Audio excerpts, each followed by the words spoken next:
रचना की, अपने मन मस्तिष्क में रखा और देखा कि कोई सुपात्र श्रोता मिले तो कथा सुनाए। किसको सुनाए?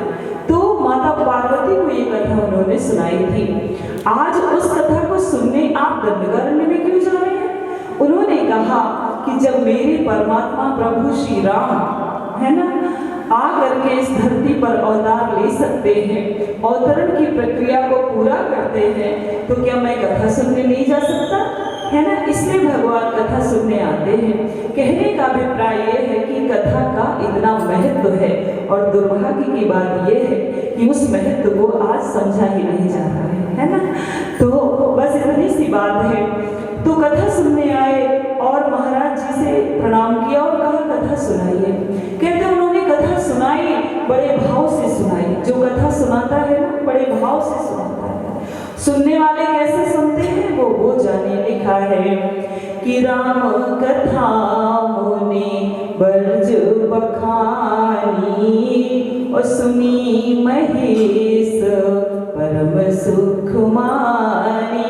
आज ईश्वर ने कथा सुनाई, भगवान शंकर ने कथा को सुना और बहुत सुख माना, बहुत आनंद से सुना।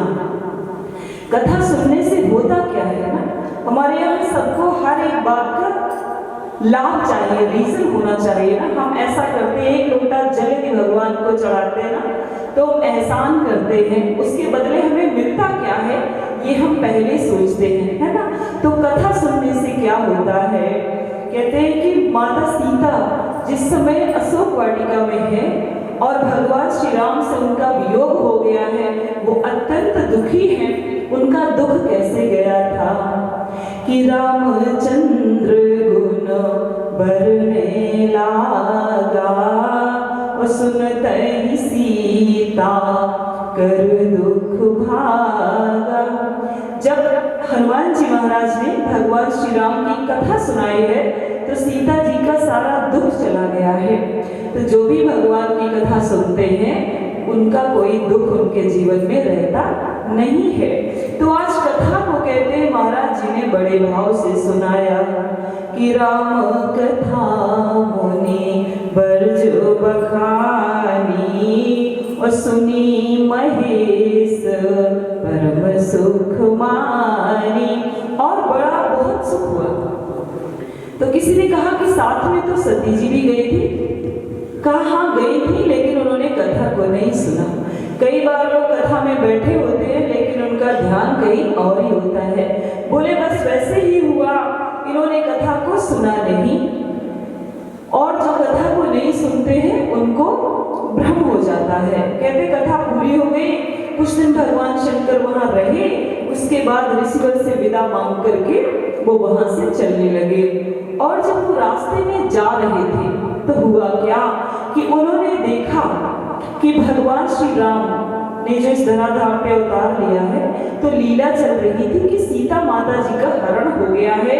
भगवान सीता के वियोग में विलाप कर रहे हैं।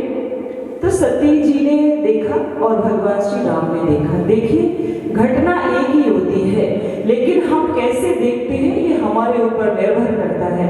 अभी आप सुन रहे थे ना कि जैसी दृष्टि वैसी सृष्टि। भगवान शंकर ने देखा कि अरे वाह हमारे भगवान कितने लीलाधर हैं, कैसी लीला कर रहे हैं, इनको तो पहचानना मुश्किल है। तो कई सच्चिदानंद पर धामा, ऐसा कह के कि सच्चिद आनंद के स्वरूप धाम हमारे भगवान प्रभु श्री राम, आपको बारंबार प्रणाम। ऐसे प्रणाम किया तो सती जी ने कहा कि प्रभु ये किसको प्रणाम कर रहे हो? उन्होंने कहा क्यों, ये हमारे प्रभु है, भगवान श्री राम है। उन्होंने कहा कि ये राम है। ये कौन से राम है?